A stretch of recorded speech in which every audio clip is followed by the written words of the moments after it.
तो बीजेपी की जीत का जो परचम जाटलैंड में लहराया गया उस पर आज हम चर्चा करेंगे। खास मेहमान भी हमारे साथ जुड़ेंगे और जिस तरह से लगातार यूपी में बीजेपी की जीत के बाद बैठकों का दौर भी लगातार चल रहा है और ये कहा जा रहा था कि पश्चिमी उत्तर प्रदेश में ये जो असर है किसान आंदोलन का वो जरूर नजर आएगा, लेकिन बिल्कुल भी असर नजर नहीं आया। और खासतौर पर जिस तरीके से ये जाटलैंड में परचम लहराने में बीजेपी कामयाब हुई है वो अपने आप में एक मिसाल बनकर फिर सामने आई है और उत्तर प्रदेश में 2022 में भी इसीलिए बाबा आए हैं। खास मेहमान चर्चा में हमारे साथ जुड़ रहे हैं और उनसे जरूर हम चर्चा करेंगे। हेमंत तिवारी हमारे साथ जुड़ रहे हैं, वरिष्ठ पत्रकार हैं।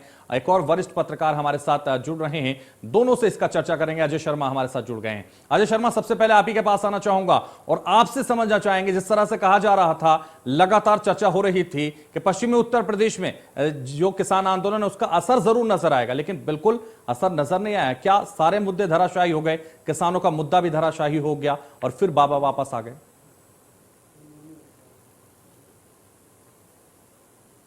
अजय शर्मा, मेरी आवाज आप तक नहीं पहुंच पा रही है। क्या आपको मेरी आवाज सुनाई दे रही जी जी अजय शर्मा जी।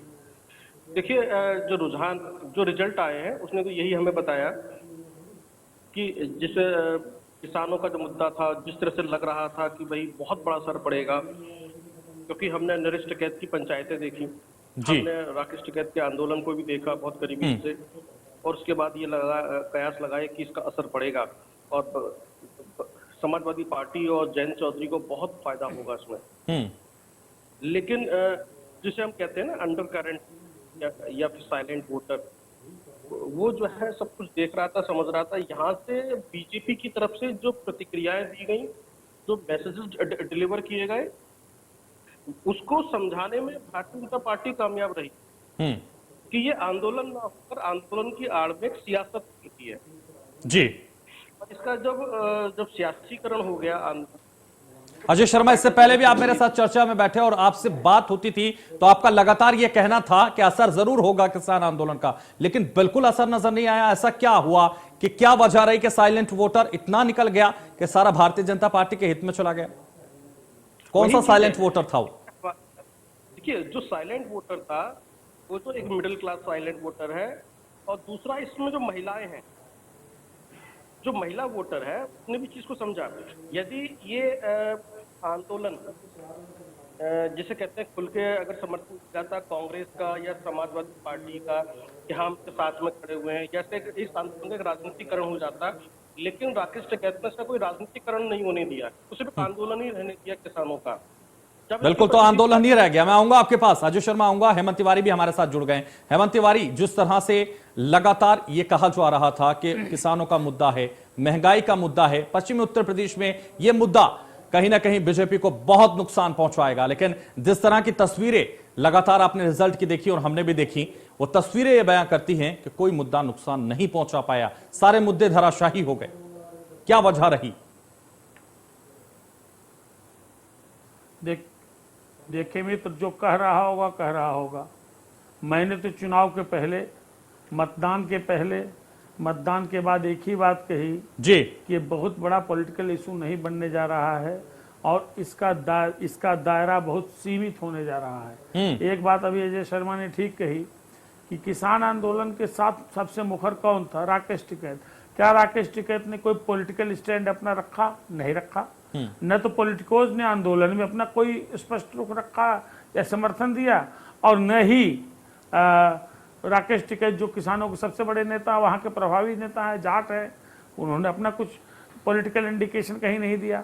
दूसरी बात ऐसा है कि खाली किसान आंदोलन पूरे पश्चिमी उत्तर प्रदेश को प्रभावित कर दे, यह मिसकैलकुलेशन है। यही मिसकैलकुलेशन पत्रकारों ने किया, समीक्षकों ने किया, नेताओं ने किया, खास तौर से जो अपोजिशन का गठबंधन था, जयंत चौधरी और अखिलेश यादव का।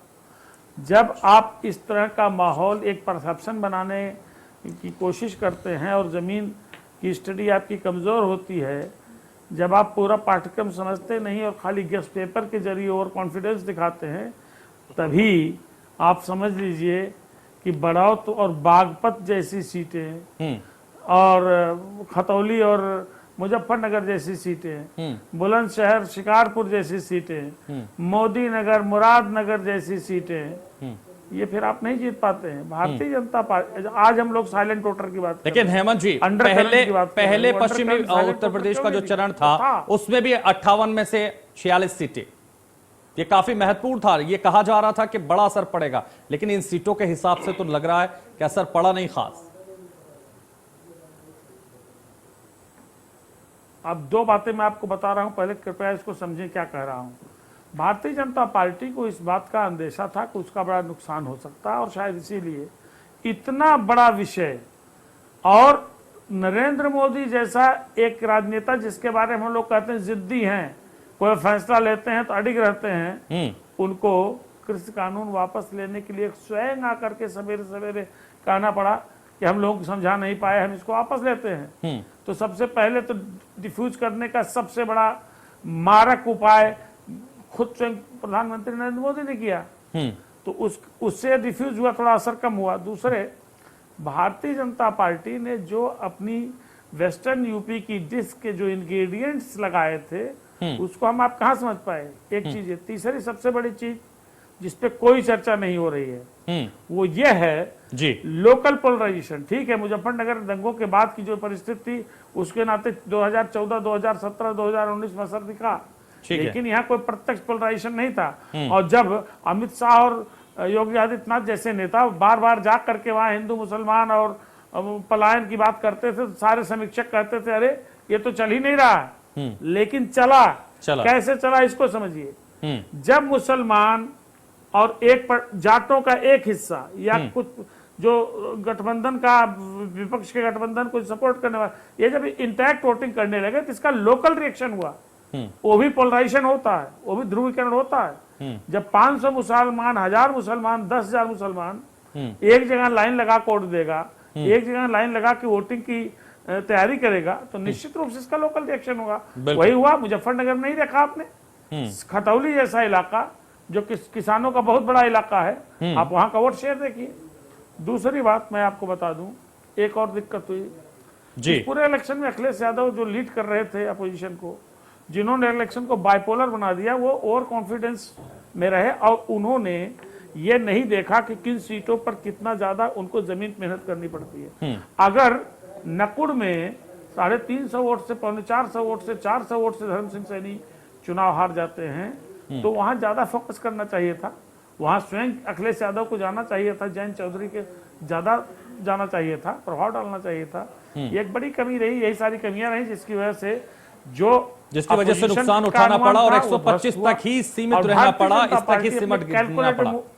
हेमंत तिवारी जी, आऊंगा आपके पास। अजय शर्मा जी, जिस तरह से हेमंत तिवारी जी कह रहे हैं लगातार इस बात को कि जब प्रधानमंत्री खुद आए और इस पूरे आंदोलन को डिफ्यूज कर दिया, वो कैसे कि खुद जितने कृषि कानून थे खुद रद्द करने के बाद, खुद वापस लेने के बाद, क्या उसी वक्त किसान आंदोलन का पूरा असर खत्म हो चुका था?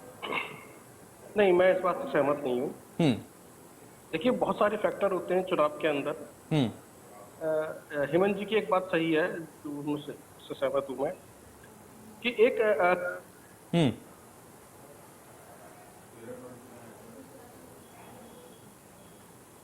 अजय शर्मा जी शायद इस वक्त तकनीकी दिक्कत की वजह से हमारे साथ नहीं है, लेकिन हेमंत तिवारी जी लगातार बने हुए हैं। हेमंत तिवारी जी, वापस आपके पास आना चाहूंगा और आपसे एक बार फिर समझना चाहेंगे, क्योंकि लगातार हवा जो थी, ये लगातार कहा जा रहा था कि हवा सपा की है और नई हवा के साथ, नई सपा के साथ लगातार नए लोग भी आए थे और भारतीय जनता पार्टी से टूट के भी आए थे, लेकिन उसका कुछ असर नजर नहीं आया। क्या वो भी बड़ा नुकसान था? देखिए, नई हवा नई सपा का नारा देने से चीजें नई नहीं हो जाती हैं। आपको जमीन देखनी पड़ती है, जमीन पढ़नी पड़ती है, नई जमीन बनानी पड़ती है। नई जमीन कितनी बनाई इसका कैलकुलेशन करना पड़ता। मैं बार बार क्यों कहता हूं, अखिलेश यादव ने मिस कैलकुलेटेड पॉलिटिक्स की। अगर नरेंद्र मोदी जैसा व्यक्ति, अजय शर्मा इसको खारिज कर रहे हैं, कोई कर सकता, सबका अपना विचार है। अभी आपने खुद कहा कि अजय शर्मा चुनाव के दौरान कह रहे थे कि बड़ा नुकसान हो रहा है, बड़ा नुकसान हो रहा है, अभी बदल क्यों गए? मैं दूसरी बात कह रहा हूं, मेरे कहने का मतलब समझिए। बिल्कुल, तो बहुत सारे लोग बदले हैं और बहुत सारे लोगों की राजनीति से लेकर जो है उनकी नीति तक बदल गई है और ये कहीं ना कहीं साफ हो गया है कि सपा 125 तक ही सिमट गई और बड़ी वजह उसकी कई सारे फैक्टर रहे जो आपने भी गिनाए। बहुत शुक्रिया हेमंत तिवारी जी हमारे साथ जुड़ने के लिए। अजय शर्मा जुड़े हमारे साथ, बहुत शुक्रिया। फिलहाल इस